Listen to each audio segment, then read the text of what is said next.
On April 4th, 1968, Martin Luther King was staying in room 306 at the Lorraine Motel in Memphis.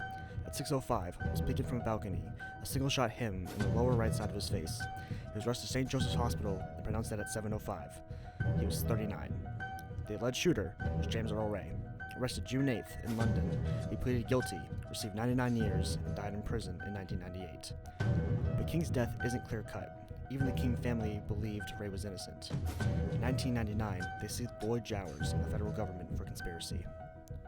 The official story says Ray, an escaped convict, rented a room across from the motel and bought a Remington 30-06 rifle. He shot King from a bathroom window, fled, dumped the gun in a bedsheet, and drove off. Motive? Racism and claiming a belt from the KKK that was placed on King's head. That story begins to fall apart. 3 days later, after Ray's confession, he recanted, saying his lawyer forced him to say it by threatening him with the death penalty and by implicating his brother. The rifle that hit King didn't match the bullet. The rifle didn't match the bullet that hit King. They had different rifling twists. There was also a tree that would have blocked the shot, yet police cut it down later that night to aid the investigation. The shop owner said that the gun and bundle was dropped off before the shooting, not after. The main witness had over 155 arrests and didn't recognize Ray later on. And only came forward after a reward was placed for giving up information. And Ray also had a black girlfriend, so questioning his racist motive.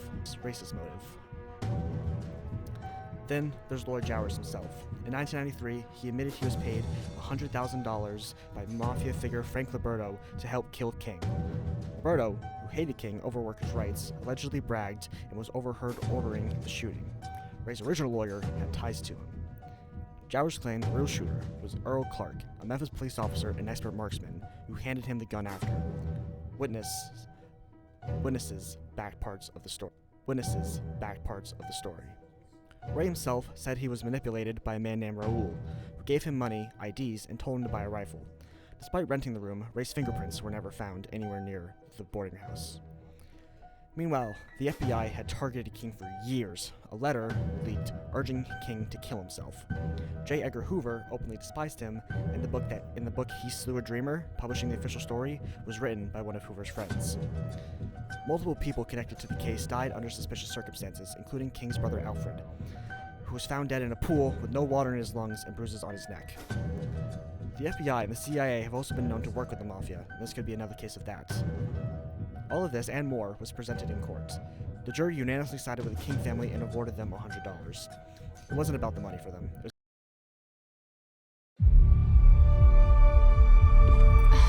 What if everything you see isn't the full story? What if the world isn't run by governments, but by a hidden group pulling strings, made up of the world's most powerful people? Politicians, celebrities, And even business leaders.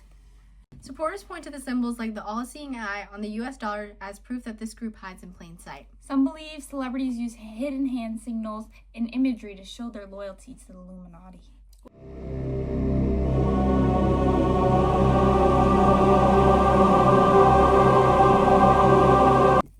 Others argue that global events, economic crashes, wars, and even trends are influenced all behind the scenes of this. The idea: control the money, control the media, control the people.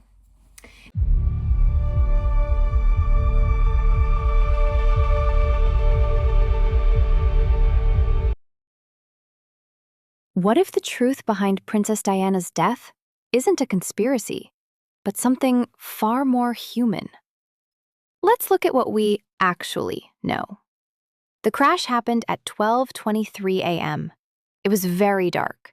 Yes, there was artificial lighting, but it was dim, not ideal conditions for high-speed driving.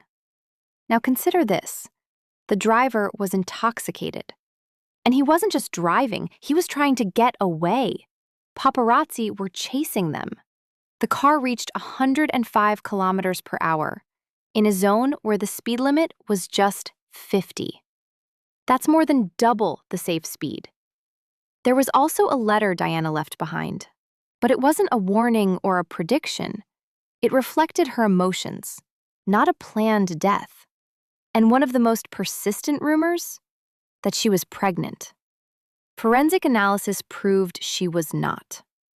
No hidden plot, no secret plan, just a series of human factors: darkness, speed, pressure, and decisions. Sometimes, the hardest truth to accept is that tragedy doesn't need a conspiracy. What if I told you Nikki Sixx wasn't really Nikki Sixx?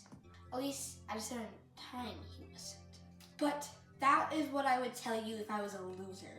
Because this is not true, and I'm gonna prove it. In 1982, some guy named Matthew Tripe moved to Los Angeles, where he met Mick Mars, the lead guitarist of Motley Crue. Allegedly, Mick invited him to replace Nikki after a car accident, where he was kind of badly injured. But Tripe's evidence is not adding up. And I have more evidence to prove that this guy is lying. Firstly, Nikki only had a dislocated shoulder after his accident. From my research, Nikki only would have been in a cast for 3 weeks. Yeah, maybe he couldn't play for those weeks, but they weren't even big yet. They were still a local band. Plus, there weren't even mentions of live shows after this. If they replaced Nikki for this, why wouldn't they replace Vince for going to jail for 30 days? Especially because they were already famous at this point. Apparently, Tripe claimed that he played with the band until 1984. Nikki's shoulder was not dislocated for 2 years. The only photographical evidence of Tripe playing with them is in a costume that wasn't made until 1985. I think this guy needs to get his facts checked. Some have even claimed that Nikki died in that accident and was replaced by Tripe, which is stupid. Nikki didn't even die until 1986 and 1987 for 2 minutes. I mean, come on guys. Tripe also claimed to work on their album Shout at the Devil. This claim is just silly. They didn't start recording the album until April 1983. Nikki himself, being asked about this doppelganger of his, said it was the most ludicrous thing he's ever seen. Me too, Nikki. Tripe also suffered from severe mental health issues. He was in a mental health institute when he spoke out about his experience with the band. This makes everyone believe that he made it all up, most likely when in an episode or psychosis. Now, I have collected some photographic evidence that Nikki is Nikki, not some other guy named Matthew. This is a photo of Nikki and Matthew together. This photo of Nikki was when he was supposedly replaced.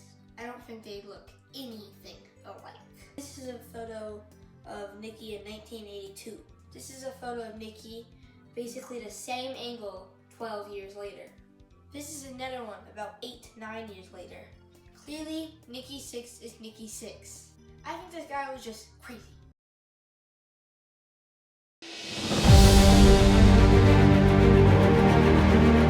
In 1888, a disease took Helen Keller's sight and hearing. She was just 19 months old. Scarlet fever, or possibly meningitis, left her in complete darkness and silence. Many believed her life was over. They were totally wrong. With her teacher Anne Sullivan as her guide, Helen learned to communicate through touch. She felt vibrations. She learned sign language on her palms. She went to college, she wrote 12 books, she traveled the world as an advocate, and even flew a plane. She graduated college with honors, she wrote 14 books, she won an Oscar, she co-founded the American Civil Liberties Union, basic stuff. Unsurprisingly, most of her work was centered on improving the treatment and lives of people with disabilities. In 1946, Harriet sat in the cockpit while a pilot flew. She felt the plane's movement through the controls. She experienced the vibrations of the engine. She understood the mechanics through touch and explanation. She didn't fly it alone. Her aide was there using touch sign language to give her instructions that the pilot spoke. But she flew. After her 7th lesson, she was able to speak the sentence word by word, I am not dumb. Keller faced skepticism about her accomplishments throughout her lifetime, but she isn't the only deafblind person to fly an airplane. In 2012, 15-year-old Katie Inman also flew a plane with help from an interpreter, including takeoff and landing. People said it was impossible, that disabled people couldn't do things, that their limitations were absolute. But Helen Keller proved something. She proved that disabled people aren't incapable. They're creative, they find solutions, and they adapt, and they persist. It is not blindness or deafness that brings me my dark hours. It is not blindness or deafness that bring me my darkest hours. It is the acute disappointment in not being able to speak normally. It is the acute disappointment in not being able to speak normally. When someone tells you a disabled person can't do something, ask yourself, are they telling you a fact, or are they revealing their own bias? Helen Keller flew a plane. She wrote books. She changed the world. Check your bias.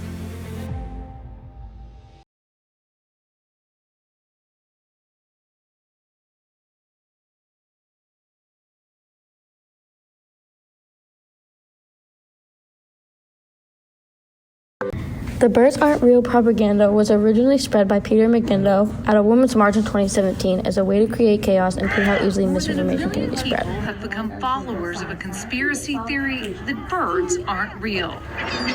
That's right.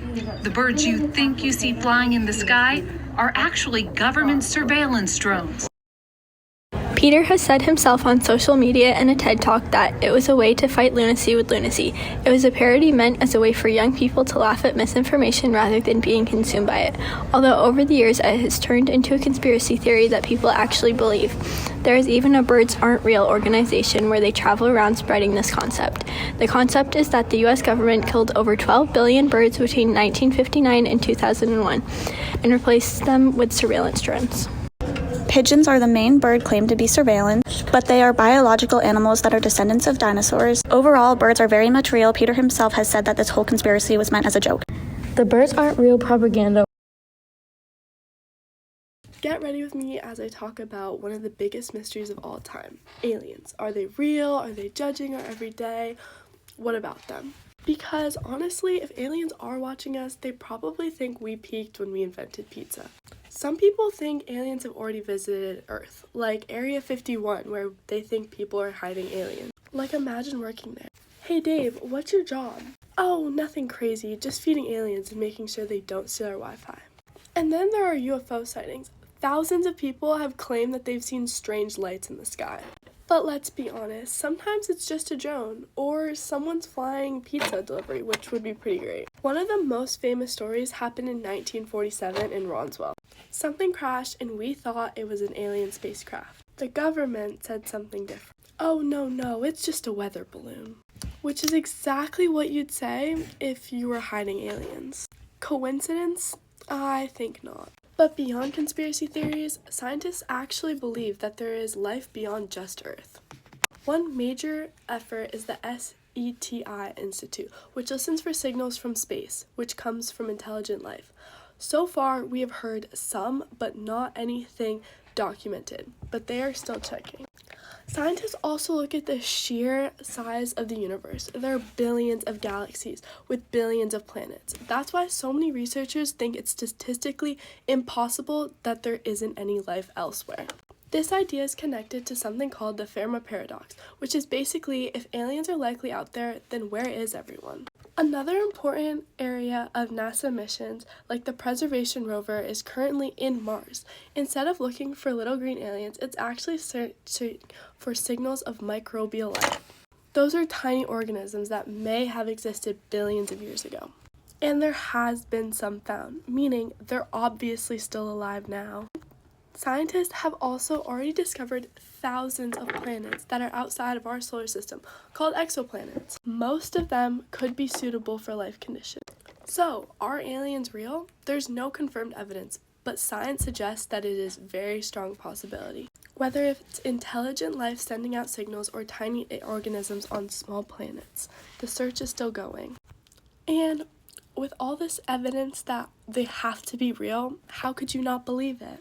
I mean, if these MIT graduates believe it, you should too. Thanks for being with me while I do my makeup and we talk about aliens. See you next time.